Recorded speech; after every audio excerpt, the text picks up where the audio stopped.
신약 123페이지 누가복음 16장 25절 말씀 봉독해 올리겠습니다.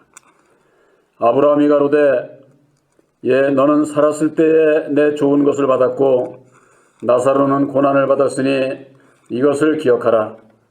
이제 저는 여기서 위로를 받고 너는 고민을 받느니라. 이뿐 아니라 너희와 우리 사이에 큰 구렁이 끼어 있어 여기서 너희에게 건너가고자 하되 할 수 없고 거기서 우리에게 건너올 수도 없게 하였느니라. 가로되 그러면 구하노니 아버지여 나사로를 내 아버지의 집에 보내소서.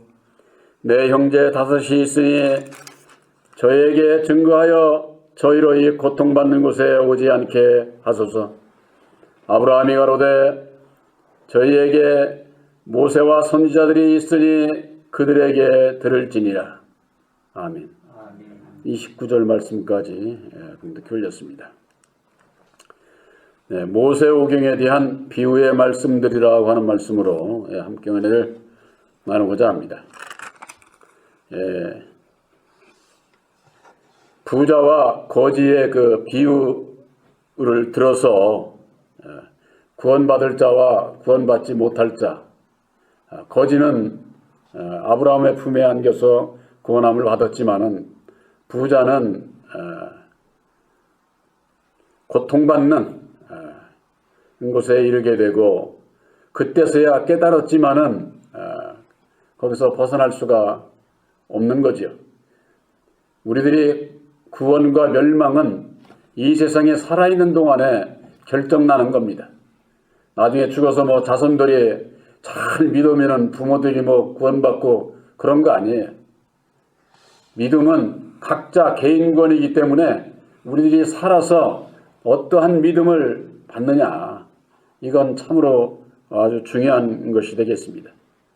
뒤늦게 이 부자는 깨달아 알고 자기에게는 내 형제 다섯이 있는데 그들에게 여기에 오지 않도록 그렇게 나사로를 보내가지고 그들이 오지 않도록 이렇게 해달라고 그렇게 얘기를 했을 때에 여기에 볼 것 같으면 29절에 아브라함이 가로되 저희에게는 모세와 선지자들이 있으니 그들에게 들을지니라 이렇게 말씀하고 있어요. 그전에도 말씀드렸지만은 성경 말씀에 우리가 구원받아서 아브라함의 품에 갑니까? 그거 아니에요. 아브라함은 하나님을 예표하는 거예요. 하나님을. 그래서 아브라함은 하나님을, 약속의 아들 이삭은 예수님을, 또 능력을 입은 야곱은 우리들이 능력을 입어야 되는 3위로 역사하시는 이 역사를 알게 될 때에 아브라함의 품에 있는 나사로에 대한 이 비유는 바로 하나님 품에 있는 것을 말씀하는 거예요. 그러니까 이 성경 말씀이 비유로 되어 있는 이런 것들을 깨달아 알기 위해서는 오늘 말씀의 제목이 모세오경에 대한 비유의 말씀들이라고 하는 말씀으로 함께하게 되는데, 성경 말씀에는 이 모세오경에 대한 비유의 말씀들이 여러 가지가 있습니다. 오늘 그것을 살펴보는 그런 시간을 갖도록 하겠습니다. 구약에 있어서 다윗과 골리앗의 그 관계에 있어서 다윗이 시냇가에 가가지고 아주 그 매끄러운 아주 그 돌 5개를 가지고 물매를 들고 골리앗 앞에 나서지 않았습니까? 그래가지고 그 물매에 그 매끈한 돌을 매달아서 골리앗의 이마를 맞춰서 골리앗을 죽이는 그와 같은 역사가 구약에 있었습니다. 바로 그 매끄러운 돌 5개가 모세오경을 뜻하는 거예요. 죽이는 돌이니까, 돌로 죽였으니까. 바로 사망의 역사, 그것은 율법으로 말미암는 겁니다. 이 모세오경이라고 하는 것은 창세기, 출애굽기, 레위기, 민수기, 신명기 이 5가지 책을 얘기를 하는 거예요. 이 모세오경은 저 유대 백성들 그들에게 있어서는 아주 그거보다 더 중요한 게 없어요. 이게 아주 그들의 아주 최고의 경전으로 여기는 거죠. 구약에 있는 말씀들이 많지만은 바로 이 5가지 창세기, 출애굽기, 레위기, 민수기, 신명기 이 5가지를 모세오경이라고 하는 겁니다. 이걸 율법서라고 그래요. 율법서. 그래서 거기에 준하지 않는 것은 전부 다 저 유대 백성들은 인정하지 않는 겁니다. 그렇기 때문에 지금도 유대 백성들은 2000년 전에 이 땅에 오신 예수를 영접치 않았고 지금까지도 그들은 예수를 믿지 않습니다. 모세의 오경을 믿고 또 그 일부 또 떨어져 나온 이슬람교 회교 그들은 그들도 내내 이 모세오경을 믿는데 모세오경을 믿으면서 그들은 마호메트를 따르는 거죠. 마호메트. 우리가 예수님을 따르는 것처럼 그들은 마호메트를 따르는 것이고 그래서 이 모세오경의 율법은 죽이는 법이기 때문에 자기들의 하고자 하는 일에 반대하면은 여지없이 죽이는 거예요. 사람 죽이는 게 무슨 그 사람들에게 있어서는 아무 일도 아니에요. 그러니까 구약의 모세오경을 따랐던 구약의 역사가 보면은 사람 죽이는 역사로 점철되어 있잖아요. 다윗도 사람을 죽였고 그 이외에 엘리야라든가 아브라함까지 다 사람 죽이는 그런 것 같은 그 역사로 구약의 역사가 되어 있는 거예요. 그 이유가 뭐냐? 바로 모세오경을 따르는 율법 아래 그들의 믿음이 세웠기 때문에 이 율법은 자기와 반하는 자는 다 적이에요. 원수예요. 원수. 그렇기 때문에 싸워서 죽여야 되고 이겨야 되고 오늘날에도 저 중동 지방에 그들 얼마나 저합니까? 그 율법 아래서 신앙하는 여자분들은 진짜 자유라는 게 없어요. 자유라는 게. 오죽하면 구약에 있어서는 여자는 수로도 치지를 안 했으니까 인구조사를 해도 여자는 수로 치지도 안 했어요. 우리나라 이제 이조시대 때 여자들을 무시했던 것처럼 이 율법은 그렇게 무서운 거예요. 아주. 그래서 바로 그 이삭의 다윗이 그 매끄러운 돌 5개를 가지고 골리앗을 죽였던 그것은 그 돌은 사망의 돌이다. 그러면 사망의 돌. 그것을 피하는 것이고 또 신약에 와서 볼 것 같으면 예수님께서 요한복음 2장 6절에 유대인의 결례를 따라 두세 통 드는 돌 항아리 6이 놓였는지라 예수께서 저희에게 이르시되 항아리에 물을 채우라 하신즉 아구까지 채우니까 이제는 갖다 줘라. 그래가지고 처음 낸 술과 다음에 낸 그 포도주가 맛이 달랐다고 그랬잖아요. 바로 여기에 두세 통 드는 돌 항아리. 두세 통 드는 것이 바로 이게 모세오경을 뜻하는 겁니다. 그래서 예수님을 만나서 예수님께서 세수를 주시기 이전에는 두세 통 드는 모세오경으로 말미암는 돌 항아리, 율법의 돌 항아리예요. 우리들 이 육체가. 그래가지고 이 세상 율법의 교훈을 처음에는 아주 쌓는 겁니다. 그래서 갈라디아서 4장 1절에 하나님의 유업을 아들이라도 어려서는 초등학문 아래에 있어가지고 후견인과 청지기 아래서 양육을 하는 거죠. 언제까지? 아구에 찰 때까지. 돌항아리에 물이 찰 때까지 내버려 두는 거예요. 그 다음에서야 이제는 예수님께서 세수를 주시는 것이다. 그 말이에요. 그래서 여기에 있어서의 두세 통 드는 돌 항아리라고 하는 것도 율법 아래 믿음이 있는 가진 자, 모세오경을 따르는 율법 아래 있는 자들을 비유로 말씀해 주신 것이다.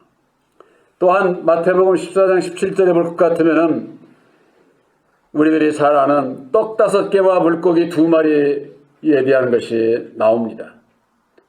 많은 분들이 그래요. 2000년 전에는 예수님께서 먹을 거를 그냥 떡 5개 하고 물고기 2마리 가지고 먹을 것을 그냥 아주 그냥 물 붓듯이 그냥 그렇게 주셔서 물질의 축복을 주었다고 그렇게들 얘기를 하는 겁니다. 이 떡 5개, 그게 사람들이 예수님께서 하신 그와 같은 역사가 오늘날 사람들이 생각하면 그게 믿겨집니까? 예수님께서 하셨으니까 그건 뭐 믿어야 되겠지만은 사람의 생각으로는 이해가 될 수가 없는 거죠.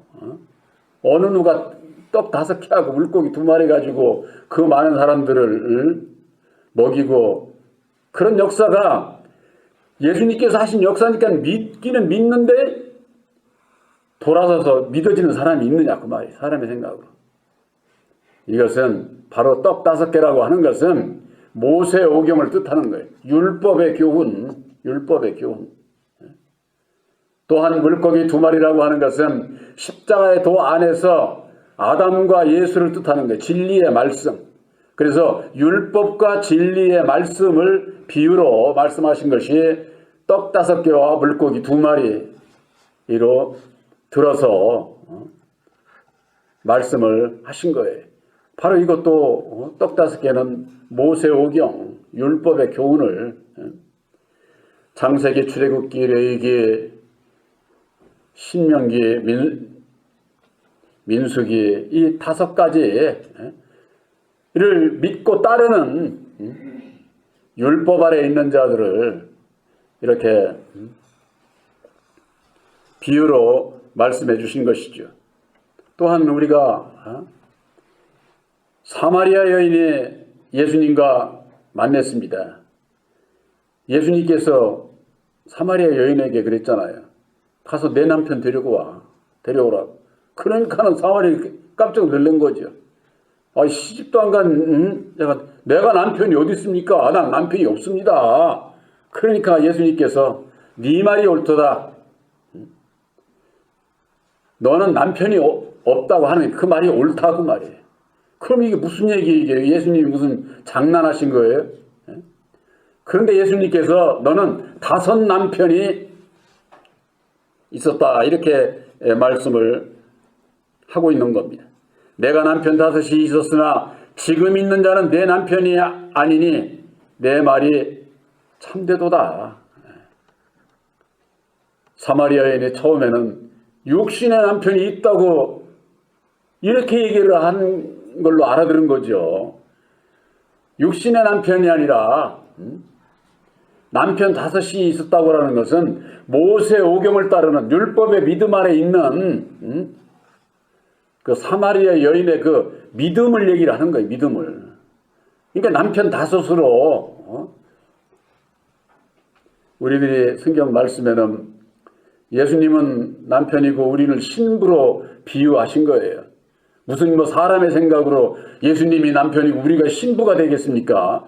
비유로 세상에서 남편이 있고 아내가 있는 것처럼 내가 너희들을 신부로, 아름다운 신부로 택하실 것을 말씀을 하셔서 비유로 말씀하신 것이지, 이걸 세상적으로 그렇게 푸는 사람들이 그러는 거예요. 하나님도 아내가 있다는 거예요. 아내가. 하나님의 아내가. 왜? 하나님의 역사는 남자 여자로 이렇게 역사를 하시기 때문에 하나님도 아내가 있다고. 인터넷에 가면 그런 글들도 있어요. 저 기가 막히죠. 그러니 이 비유의 말씀들의 그 참뜻을 모르면은 전부가 다 이렇게 성경을 왜곡해가지고 풀게 되면은 세상 예수를 안 믿는 이방인들만도 못한 자들이 되고 말아요. 너무나도 어처구니가 없는 것이죠. 그래서 이 남편 5이 있었다고 하는 것은 율법의 믿음, 율법 아래에 있는 믿음이 있는 자들이 어떻습니까? 세상과 짝하고 세상과 가늠하는 자들 아니에요. 그러니까 네가 율법 아래 있을 때는 세상과 짝했지 진리신 예수를 알지를 못하니까 그렇게 5 남편으로 비유로 해서 말씀을 했을 때 깨닫고서는 이 사마리아 여인이 깜짝 놀란 거예요. 그때서야 당신은 그리스도시라고 참으로 선지자 예수님으로서이다. 육신적인 보이는 걸로 저 알 것 같으면은 예수님 아니래도 딴 사람들도 다 알잖아요. 그러나 우리들 이 마음속에서 은밀히 역사하는 우리의 그 믿음은 예수님만이 아시는 거죠. 남이 알 수가 없잖아요. 우리들의 각자가 예수 믿는 사람들이 이렇게 수없이 많아도 그 마음의 중심에 입으로는 예수 찾지만은 마음 중심에 누구를 따라가느냐, 누구를 믿고 따라가느냐, 이건 참으로 중요한 것 아닙니까? 근데 사마리아 여인이 야곱의 우물가에서 물을 취하는 그 세상 지식을 가지고 하나님을 섬기고자 하는 바로 그것은 다섯 남편을 비유로 해서 그 사마리아 여인의 그 속을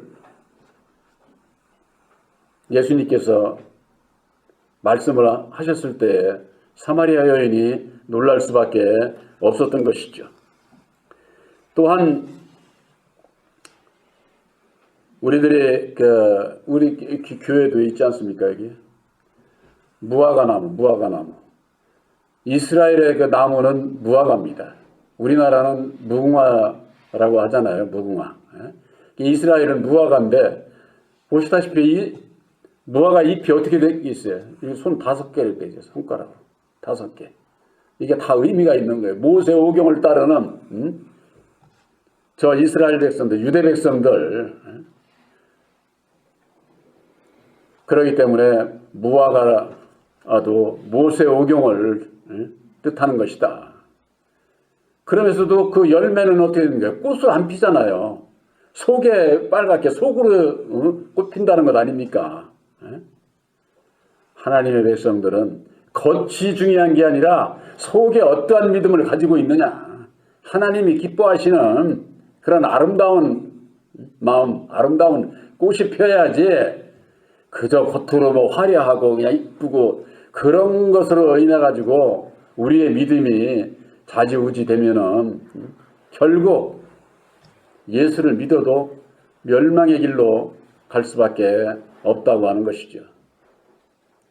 예수님께서 그러면은 왜 이렇게 여러 가지로 비유로 이렇게 말씀을 하셨을까요? 예수님께서 2000년 전에 이 땅에 오셨을 당시에 여호와를 믿는 섬기는 그 유대 백성들, 바리새인과 사두개인들, 그들은 모세 오경을 쫓아서 오직 그것밖에 없기 때문에 왜? 모세 오경을 통해서 그들이 하나님의 친백성으로 택해 주시지 않았습니까? 그러니까 육적 하나님의 백성들이 택함받은 건 사실이죠. 그러니까 그것 이외에는 전부 다 이방인들은 아주 무시하고 그들의 그 얘기를 들으려고 하지를 않는 것이죠. 그렇기 때문에 예수님께서 그걸 왜 모르시겠어요? 그러니까 예수님께서 오셔서 바른 말씀을 해도 저들이 안 받을 것을 알아. 너희들이 믿는 모세오경은 그건 사람 죽이는 법이야. 그건 참 하나님을 믿을 수 있는 그런 법이 아니야. 이렇게 얘기를 하면 어떻게 되겠습니까? 당장에 아마 죽이려고 그랬을 거예요. 그러나 예수님께서 3년의 생애 30년을 잘하신 이후에 3년 동안에 그 복음의 역사를 증거할 때에 복음서에 있는 말씀들을 비유로 말씀을 하신 거예요. 왜? 그들이 못 알아듣게 하신 거죠. 그러면 이 비유로 된 이 말씀들을 깨달을 수 있는 사람이 누구예요? 요한복음 14장 26절에 있는 말씀 그대로예요. 하나님께서 내 이름으로 보내시는 성령 보혜사 그가 오게 되면은 모든 것을 가르쳐주고 내가 말한 모든 것을 생각나게 하시리라. 목사가 무슨 재주로 알아요? 알기는. 오직 그것을 깨닫게 해주시는 분은 보혜사시다고 말해요. 보혜사.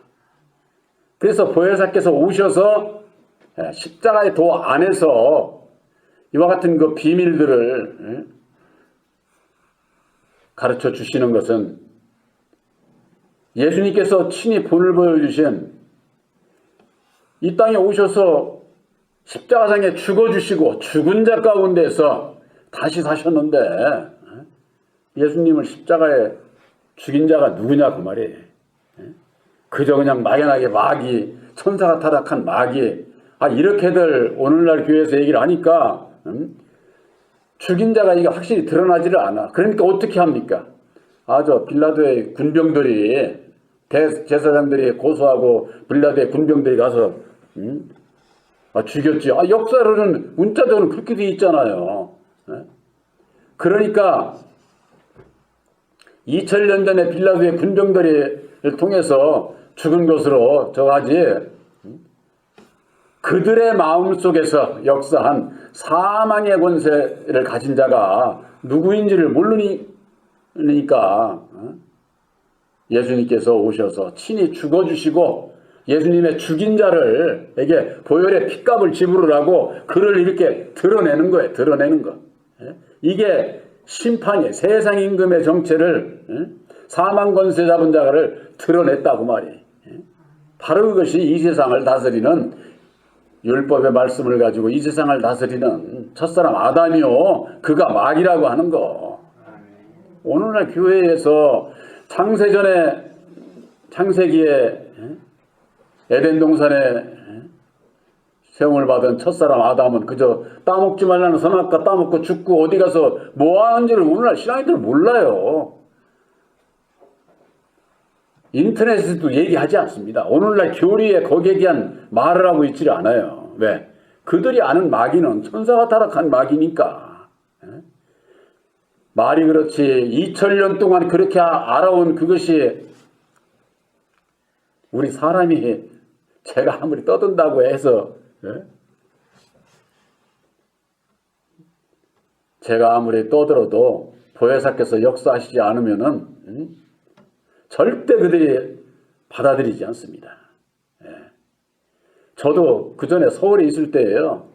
처음에 이걸 깨달아 알고서는 나 같은 사람에게 이걸 신기태 목사님 같은 분에게 이런 말을 이게 도대체 믿기지를 않아가지고 믿기지 않는 거예요. 그래서 서울 시내 큰 서적에 가가지고 다 시간 있을 때마다 찾아보는 거예요. 근데 없어. 십자가의 도에 대한, 아담의 정체에 대한, 여호와에 대한 그런 그 말씀이 없어요.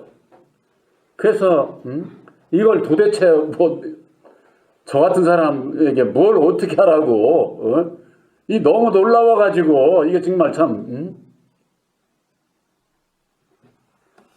벌써 그 세월도 많이 지났네요. 한 35년이 지났으니까. 제가 말씀 받은 지는 한 40년 됐으니까 앞으로도 마찬가지입니다. 보혜사께서 때가 돼서 열어주시고 저 할 때에 우리들이 입을 벌려 얘기를 할 때 듣는 자가 나오지, 그렇지 않으면 기독교 2000년의 역사에 굳어온 그 교리가 그들이 버리겠습니까? 버릴 수도 없고 버리지도 않고 할 수도 없는 거예요. 이 율법의 이 권세 능력은 세상을 다스리는 권세 능력인데 일개 마귀의 자식으로 태어난 일개 사람이 무슨 능력으로 그게 되겠어요? 안 되죠. 그래서 보혜사께서 열어 보여주실 때를, 그때를 기다리는 것이죠. 성경 말씀에 예수님께서 하신 그 비유의 말씀들을 예수님께서 죽으시고 다시 사셔서 이루어 주신 십자가의 도 안에서 살리는 자와 죽은 자, 예수님을 죽인 자가 누구냐 그 말이죠. 우리들이 누구를 따라가느냐에 따라서 내가 예수를 믿어도 죽는 자가 되고 다시 산 자가 된다고 말이에요. 그러니까 이게 죽인 자, 첫사람 아담, 사망 권세를 잡은 자가 마귀이고 첫사람 아담이라는 것을 모르면은 예수를 믿으면서 세상만 향해서 가는 거예요. 세상만 향해서. 이게 세상만 따라서 가는 것이 이게 기독교 2000년 동안 내려온 거예요. 2000년 동안. 그런데 그걸 믿지요. 세상에서. 하루 이틀도 아니고. 그전에도 우리 조상들도 다 그렇게 지금까지 왔고, 그런데 우리도 그렇게 가겠지. 이렇게 생각을 하는 거예요. 그러니 한번 생각을 해보세요. 천국 들어가기가 그렇게 쉬울까요? 그렇지 않습니다. 천국에는 숫자가 얼마 안 돼요. 기독교 2000년의 역사 속에서 율법 아래서도, 보혜사께서 오시기 전 율법 아래서도 의롭다고 할 만한 그런 사람이 몇 명이나 될까요? 제가 요즘 시대에 딱 의로운 사람들 들어가면은 기독교에는 별로 없어. 기독교에는.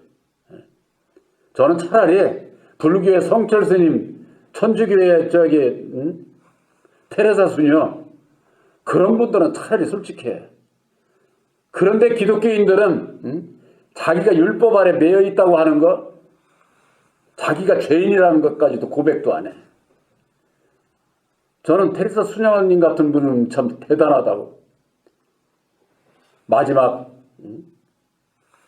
신부에게 고백하기를 그랬잖아요. 내 마음에는 예수가 없다고. 내 마음은 지옥이라고. 내 마음을 이걸 어찌 해야 좋으냐고. 이런 고백을 스스로 고백을 한 거예요. 성철 스님 같은 분도 마찬가지예요. 마지막 열반송에 내가 지금 죽으려고 그러는데 아직도 욕심이 그냥 불타올라온다고, 그게 마지막 열반송의 마지막 노래를 한 거예요.